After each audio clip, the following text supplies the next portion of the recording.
Bismillahirrahmanirrahim. Halo guys, Assalamualaikum warahmatullahi wabarakatuh.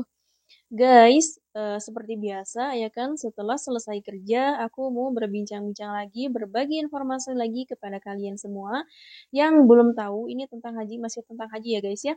Karena 2 minggu lagi, insya Allah akan yang sudah berada di Arab Saudi akan melaksanakan ibadah haji.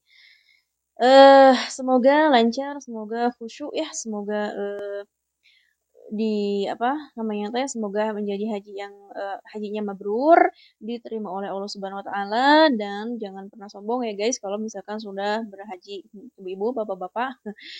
Karena sekarang itu rumit sekali ya untuk hajian itu sekarang.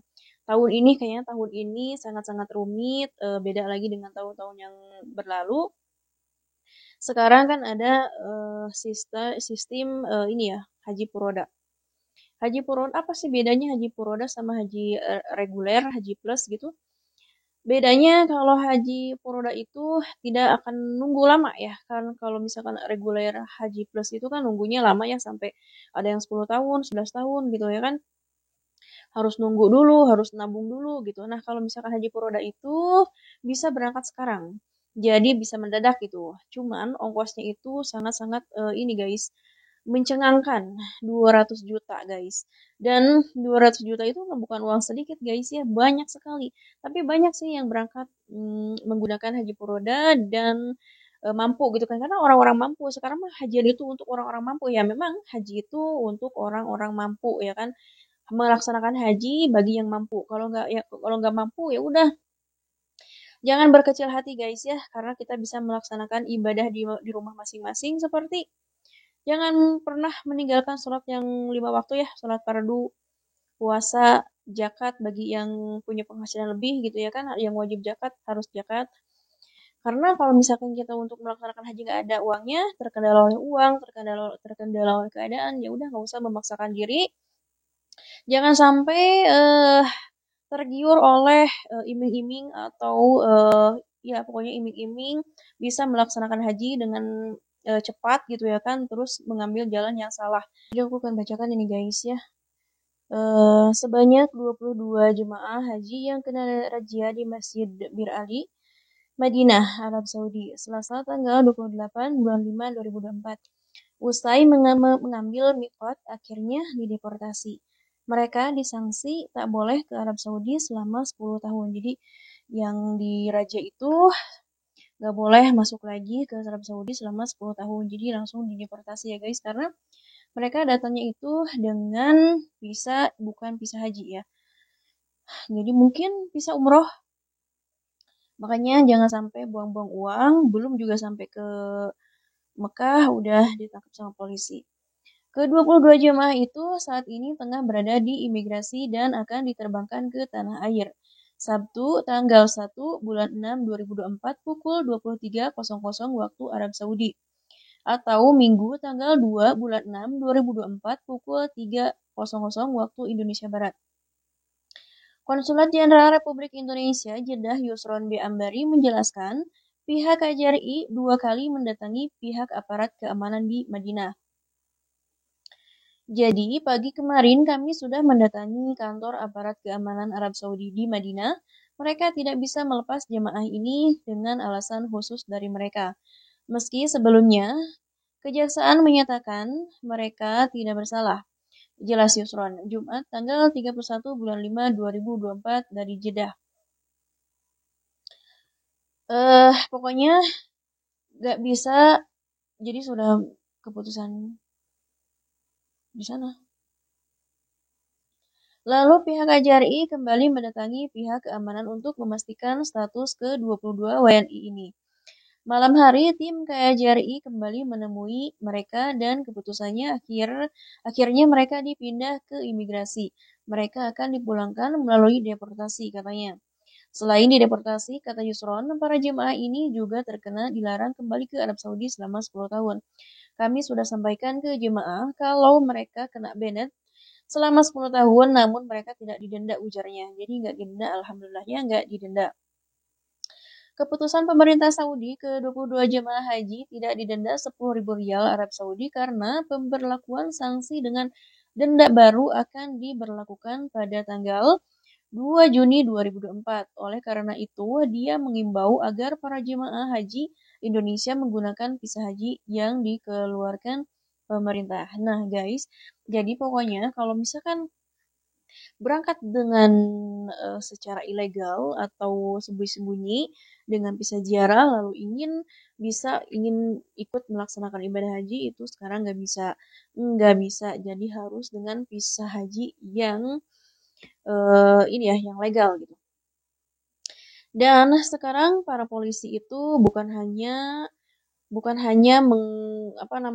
merazia yang ada di haram aja, tetapi juga para polisi ini masuk ke hotel secara random gitu ya kan. Jadi setiap hotel pasti akan diperiksa oleh polisi. Kalau misalkan ada yang ilegal langsung dikeluarkan, langsung dideportasi, langsung dipulangkan ke Indonesia atau ke negara-negara lainnya. Bukan hanya Indonesia aja guys, negara-negara lain juga sama. Dan sekarang juga nggak bisa untuk menjelang haji, nggak bisa ikut umroh, nggak bisa umroh gitu ya kan. Karena sekarang sudah menjelang haji, nggak bisa umroh karena kalau misalkan masuk haram itu ada barcode-nya. Jadi nggak bisa keluar masuk sembarangan. Polisi di mana-mana. Jadi sekarang mah haram itu khusus untuk yang jemaah haji. Jadi ya udah nggak apa-apa. Dan ini ya guys ya bukan karena ya. Yang hajian itu sekarang bukan sekarang juga dari dulu juga sama ya. Para jemaah haji itu udah pada sepuh ya. Dan ada juga ini aku mengambil cuplikan videonya dari Umi Galbi, maaf ya Umi. Aku ambil sedikit videonya. Ibu ini bukan berangkat ya, terus mau sholat subuh ke Masjidil Haram dan bersama kawan-kawannya, bersama jamaah lain, bersama teman-temannya, dan ternyata kawannya itu ini guys, jadi berpisah gitu. Kasihan ya berpisah dan udah pada sepuh juga dan ada juga si ibu ini yang berangkatnya tidak bersama suaminya. Dan si ibu ini juga karena katanya sakit perut, jadi harus pengen ke kamar mandi terus katanya gitu. Dan ada juga yang stroke guys, yang punya penyakit stroke, eh ikut juga haji. Ya karena memang mungkin si ibu yang ini yang reguler jadi harus nabung dulu.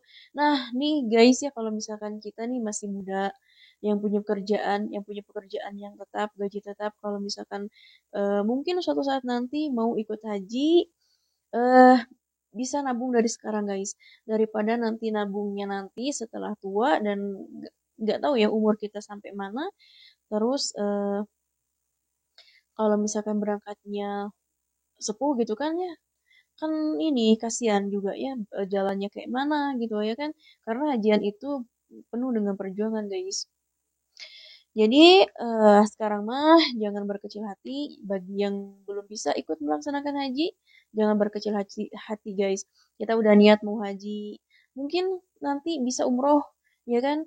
Kalau umroh kan mungkin umroh mah ongkosnya 40 sampai 45-an gitu ya, 45 juta gitu umroh untuk umroh, dan nggak bisa ikut haji ya udah ikut umroh aja nggak apa-apa kalau ada uangnya guys ya.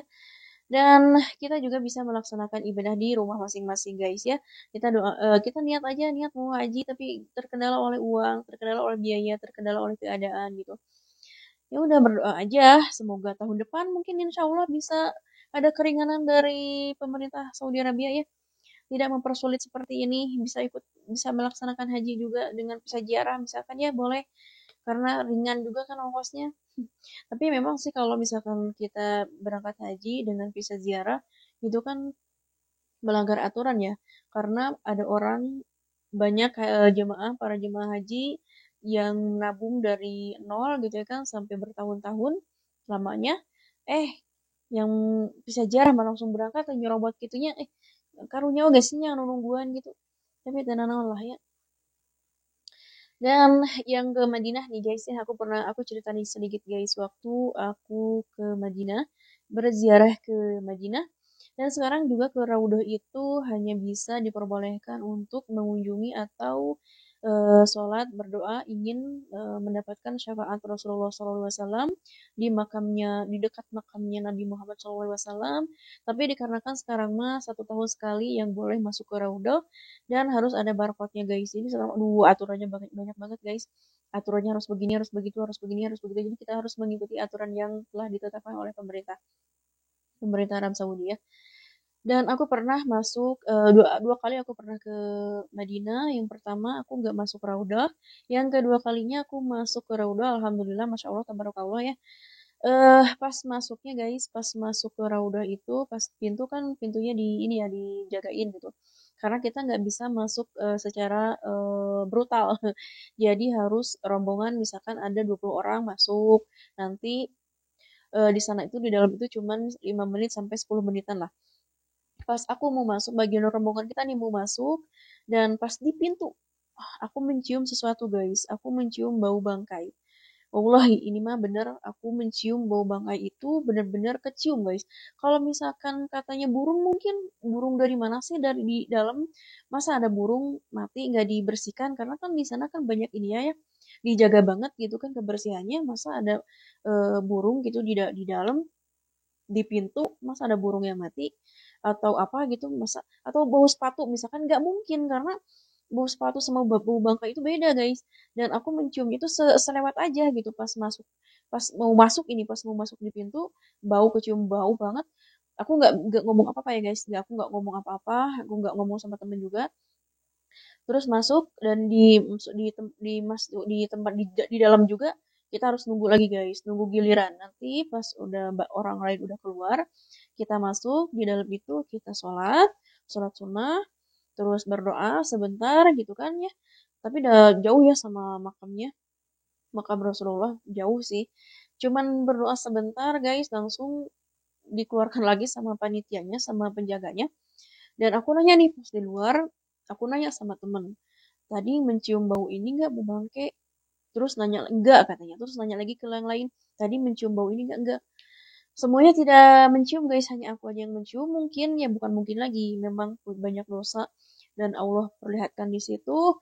Dan ya semoga aja dari situ teh belajar lebih baik lagi gitu, lebih baik memperbaiki diri yang lebih baik lagi gitu. Dan aku sadar sadar gitu kan, banyak dosa, banyak kesalahan, dan ternyata Allah perlihatkan di situ benar-benar nyata guys. Ini mah nyata, benar-benar nyata, kenyataan gitu. Dan kalau misalkan kita udah niat dan apa namanya teh, kalau sudah di Saudi Arabia ini, dosa semuanya itu diperlihatkan guys ya, banyak diperlihatkan lah. Semodel di Mekah juga nggak ada, ada juga kan yang nggak bisa lihat Ka'bah. Terus begini, banyak lah, aku juga banyak mengalami hal-hal yang ini apa yang bikin aku kaget gitu kan, di luar nalar gitu ya kan. Ada yang nangis-nangis, jemaah, nggak, tapi bukan jemaah Indonesia, itu jemaah nggak tahu jemaah dari mana, perempuan nangis jerit-jerit di depan Ka'bah, mau sholat Isya. Di depan Ka'bah dia jerit-jerit memanggil uminya, nggak tahu uminya mungkin udah meninggal atau gimana, nggak tahu ya. Dan ada videonya di video aku yang sebelum-sebelumnya guys, di scroll aja ke bawah. Oke, terima kasih guys ya. Ini mah berbagi sedikit aja. Semoga ada manfaatnya. Wassalamualaikum warahmatullahi wabarakatuh.